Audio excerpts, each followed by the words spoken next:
Hello golf fans, Chris Terrell here with DFSR.com as well as Jagerbaum's Fantasy Sports Sheets over on Patreon. I'm here to give you a two-part video today.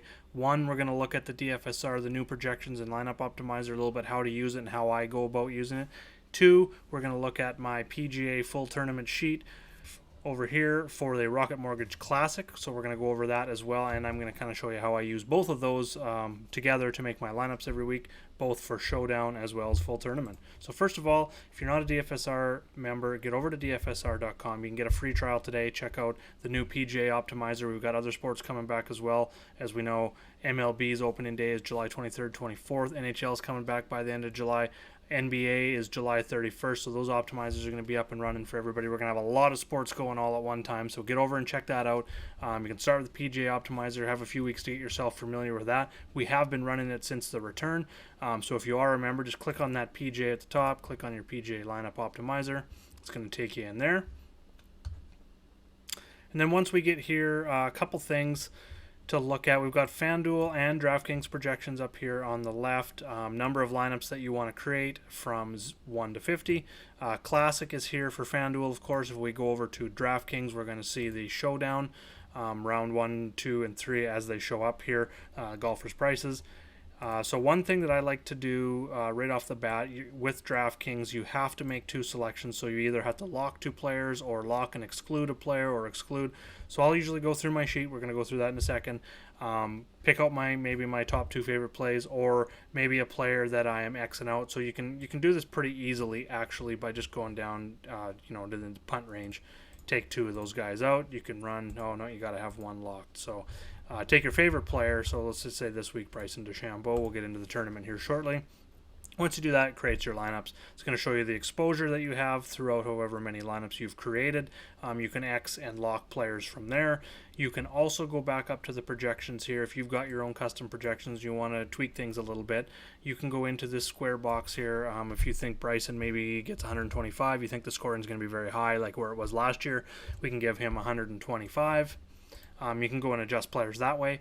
And say if you're making 50 lineups and you've only want Bryson in, say, 20 lineups, you can put 20 in there to kind of give him that limit. You can do that for any player as well. This is how I go about building multiple lineups for GPPs.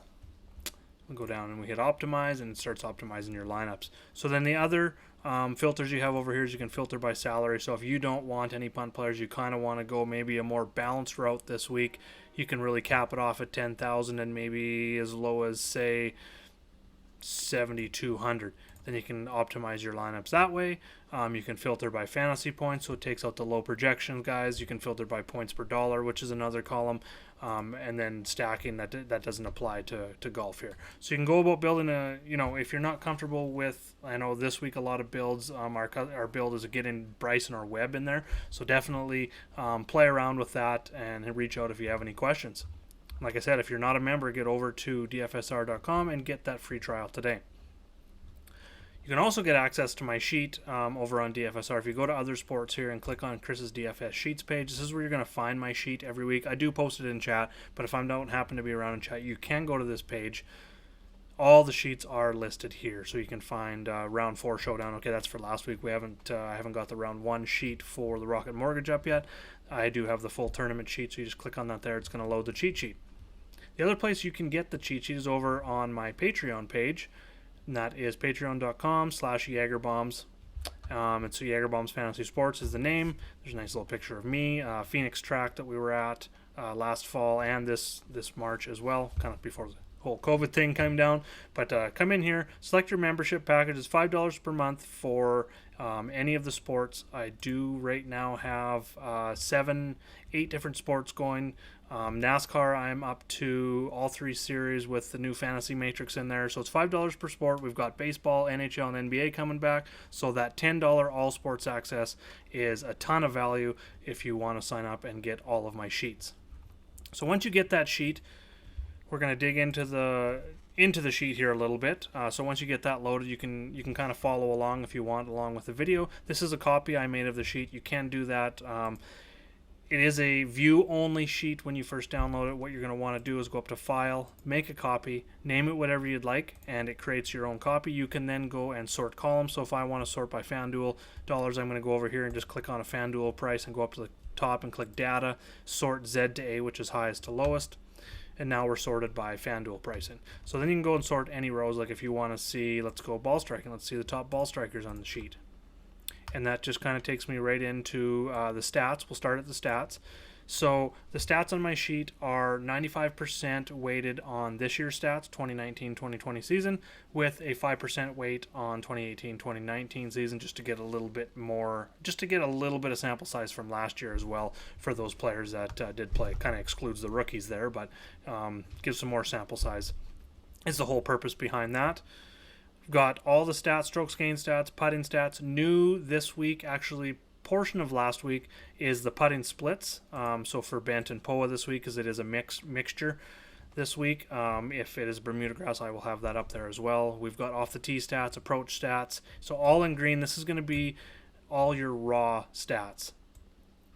And then when you scroll over in the orange section here, this is just the rankings of those stats over there. So it just ranks them so that we can end up modeling it, is what we're really looking to do at the end of the day. So as you can see, my model here are these numbers. So if you have made your own copy, you can come over into this orange area, and if you feel different stats deserve weight or more weight or less weight, you can go and adjust these. And then over to the right, under stats weighted, you're going to find that number 100. As you change these numbers, that's going to change. I try and keep that just at 100%. So that's the stats model. It's huge, as you can tell. There's a lot of stats in there. I try and keep it simple, like 4 or 5 different stats that I concentrate on every week. You can expand that and go a lot deeper if you want. And then over to the right here is the overall rankings. Before we get into that, we'll dive back over to the left here into the areas that we're going to be looking at there.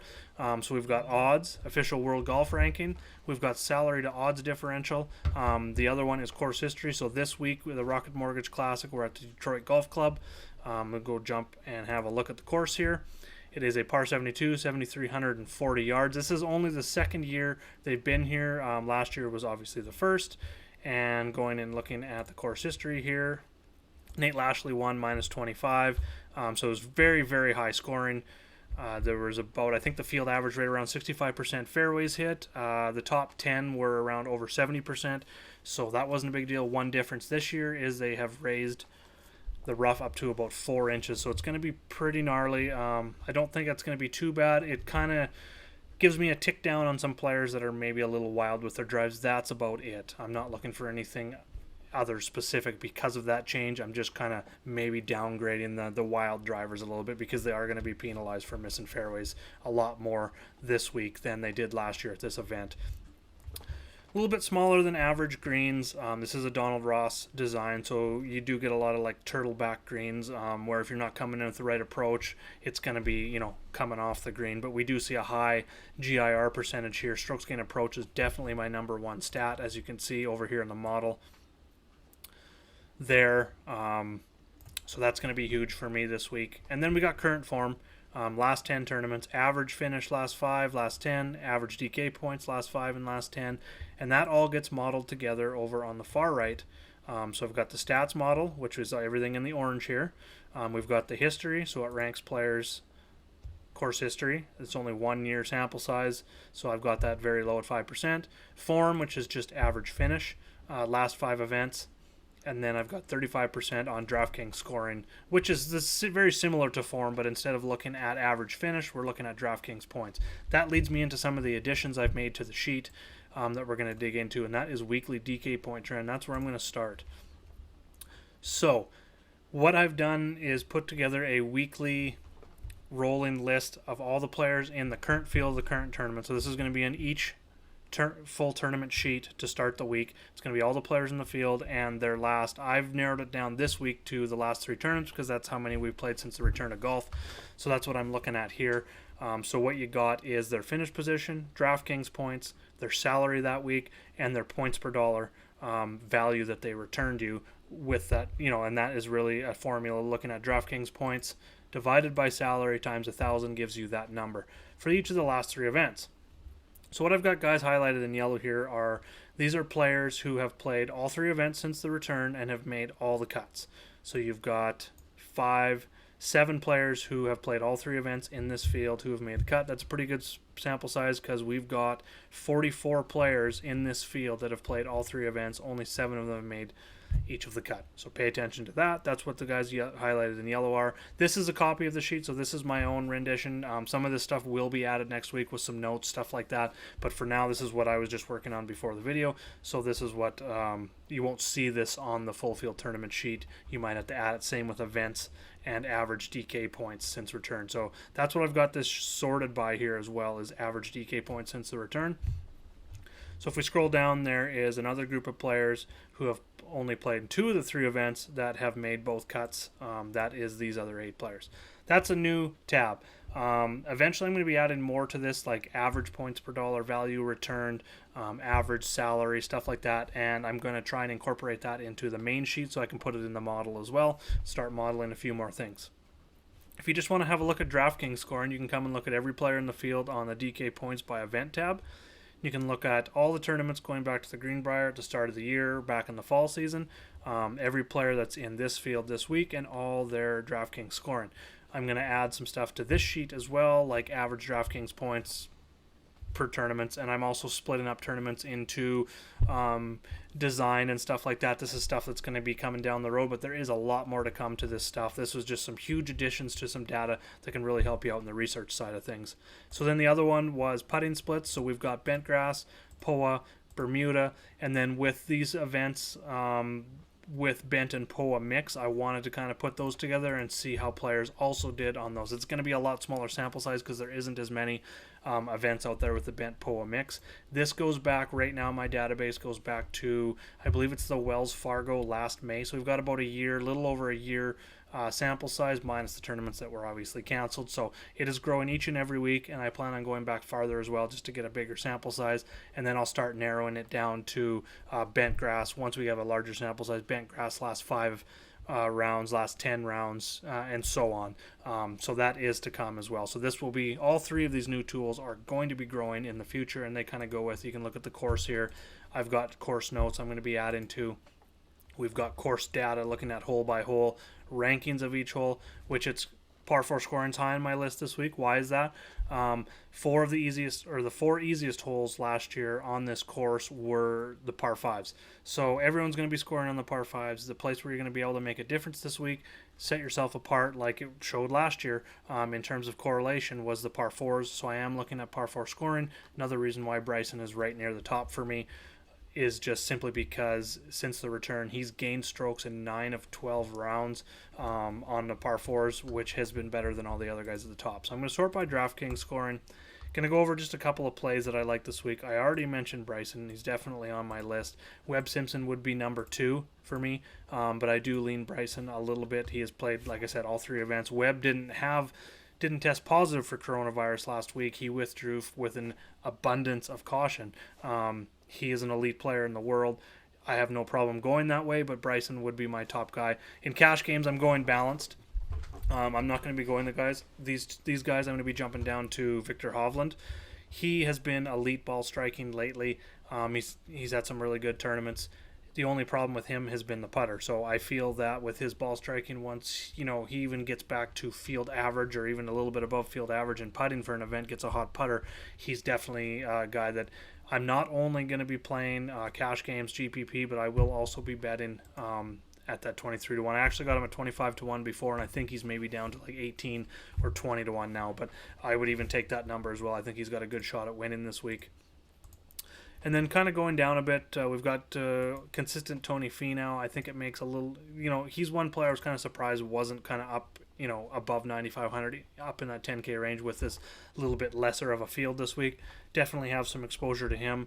Going down to the next range, we got Super Chalk Doc Redmond this week. He is very similar to Hovland in that he's been elite ball striking since the break. But the putter has let him down. Well, looking at his finishes, he's made all 3 cuts, and he's trended T58, T21, T11 while having a bad putter. He's another guy that if he gets a hot putter, I could definitely see him winning. I think the odds, I was expecting him more in that 60 to 1 range. I don't think I'm going to touch it at 46, maybe a small bet, half a unit, quarter unit, something like that. I'm more interested in cash games, and even with the inflated price this week, definitely on board. If you're playing a little bit more GPP this week, you're looking to maybe pivot off the chalk, which is always a good play, and using Fanshare Sports is one place I always go to look at the ownership, the tag counts, what's trending there. They also have an awesome optimizer. Anything you need for research, they're another great source for research tools. What I'm finding right now, Doc Redmond is leading in all tags, and then if you're wanting to pivot in GPP, this is where I love the tool, is just to find someone that's maybe going to be half the ownership, something like that, at least considerably less with the similar upside, is Christian Bezuidenhout. I know I'm saying that name wrong, but he's a player I'm definitely looking at. He stands out in the model since we're just going to look at his finishes. The sample size is very small on the PGA Tour. He's made, I believe, 5 of 6 cuts this season, or four of his last 5 cuts this season on the PGA Tour. T17, T29, T18, T28, and this is at 2 WGCs in there, the Arnold Palmer and the RBC Heritage, which was coming back from golf here since the COVID-19 break. So these are all elite fields, and he's finishing kind of in that top 20, top 30 range. I will take that at that price. Similar upside as Redmond, but he's going to be half, maybe even a third of the ownership. So if we see Redmond somewhere in that 20 to 25% owned in GPP, I think we can get Bezuidenhout at 10 to 15%. I think that's huge, considering I have them both kind of around the same projection. Adam Hadman, I think, makes sense more for cash for me because he's been, making cuts. We look at his form here; he's number 10 in my overall model, but he's consistently just making cut after cut after cut, but hasn't had a top 25 since way earlier in the season. He does have upside, but just right now with his form, I'll take him in cash to kind of make it through the cut because he is a very good ball striker. But I like I said, Bezuidenhout a little bit more in terms of upside. I like Redmond a little bit more as well. So kind of going down a bit more, Harold Varner is going to be a core play for me this week. He missed the cut here last year, but he's coming in absolutely smoking hot in terms of his ball striking. And I'm just looking at Fantasy National on the other screen here just to get a more of a smaller sample size. I created a custom model this week on Fantasy National looking at all my key stats that are from my sheet, which is the long-term model, and put that into a short-term model just looking at the 3 tournaments since the return of golf. Varner is 12th in my model on my sheet, and he is 7th in my model over on Fantasy National. He is, since the return of golf, he's 4th in strokes gained approach, 3rd in birdie or better gained, 4th in opportunities gained, 24th in par 4 scoring, 8th in DraftKings scoring. Again, he's another guy that's been a little bit down with the putter. He's 85th in strokes gained putting. Not that that's out of the norm for him. He's usually gaining. I just want to look at actually the average here. Yeah, he's gaining about 1.4 strokes putting per round over like his last 5 events, and he's normally losing about half to 0.6, 0.7 strokes in that area. So I think once he gets back to closer to his long-term average in terms of putting, I think he's got top 10 upside, especially in this field. So we know he can make a ton of birdies, so I'm definitely looking at him in all formats at that $7,600 price tag. Going to jump down and look at a couple value plays. There's 3 guys kind of in this low 7K range I'm looking at this week. Tyler Duncan, talked about him in my DFSR article last week. Him and Will Gordon were my 2 value plays. They absolutely crushed it. Gordon actually made, with his T3 last week, he not only came in and hammered it at low ownership for GPP for DFS, but he also got his card. So that's huge for him. That's life-changing. We talked about it on the DFSR podcast as well. So I'm with the price difference, though. Gordon is now more expensive than Duncan, so I'm going to be riding with Duncan. I will use him in all formats. The ball striking's been on as well. He missed the cut here last year. Again, I'm not too worried about 1-year sample size. His iron game right now, or his iron game going into that missed cut at the Rocket Mortgage last year, are nowhere near where they are right now. I will take that all day. And then Peter Uline I like as well. He stands out more from a GPP standpoint. He's 12th in strokes gained approach, 4th in birdie or better percentage, 7th in opportunities gained since the return. He's only played that one, the Charles Schwab, so he's had a few weeks off since then, but he was just on fire. He went into the break missing 4 or 5 cuts, came out just red hot. So I'll be looking at him for GPP. I don't think we can trust him for cash games, being that he was terrible before the break. He came back, played one event, took 2 off. But for GPP, I'm definitely on board there. And then Sam Burns is another one. I'm just bringing him up as well. He's a little bit higher in my model, 33rd, which I like to see of guys down in that 6K range. The approach game's been a little bit off. He ranks 100 out of the 156 odd players in this event here. He has played 2 events. He missed the cut at the RBC. Huge bounce back the following week. And that RBC, it really came down. The reason he's ranked 100th in that strokes gain approach, he lost over 5 strokes on approach in that event. That really just hurt him big time. He bounced back big time with the T24 at the Travelers last week. He gained 6.3 strokes tee to green. That was 3.2 off the tee, 1.3 approach. So that's a difference of 6.7 strokes gained from one week to the next. So it was really good to see that bounce back. I think we can go back to him again, even if we only get a top 30, top 25 finish out of him at his price. I think he's a guy that we could consider in all formats because he's good off the tee. He's not going to get into trouble and get in that rough. And if his approach game is even just average and he doesn't have one of those outliers, I think we can count on him. I do like Duncan the best. If I had to rank them, I like Duncan in all formats. Then it would be Burns, who I even consider in cash games. I probably won't be going there, but I would consider him. And then Uline is a guy that I will be using in GPPs as kind of a pivot off those guys. I think he's going to be nice and cheap as well. Or low owned, my bad. So if you want to punt this week, one guy I am looking at, Sean Stefani. He hasn't played since February, so that's a little bit concerning, but he has made, I believe, 12 of his last 13 cuts on tour. He's been very consistent that way. He does not have upside. Let's don't get that mixed up. I'm not looking at for a top 10, a top 20, even a top 30 finish out of him. I'm looking for him to make the cut. If you want to go with a Bryson-led lineup, even a Bryson or Hovland together in a lineup, even for cash, like a Superstars and Scrubs, this is when I'm looking to Stefani. If I'm building 20 lineups, I will not have more than 2. If I'm building cash, I probably won't just go that way. This would be a scenario where I would go like a balanced cash lineup, probably in, let's say, 70% of my cash games, head-to-heads, double-ups, 50-50s, that sort of thing. And then I might run 30% of my cash lineups with a Superstars and Scrubs. And the reason I normally go balanced, the reason I would maybe do it is more for testing and not have as much exposure, because if it doesn't work, then I've still got 70% of my cash lineups hinging on my main strategy, which is going to be, which is what I use weekly and which has been very successful for me, is that balanced approach to carry the weight. But if both work, great. I'm going to be up for the week. It's more for a punt play, I guess you could say. So those are some picks I'm looking at. If you have any questions about the sheet, the other thing that's new here that I added is just kind of looking at who played last week and what the price differential was.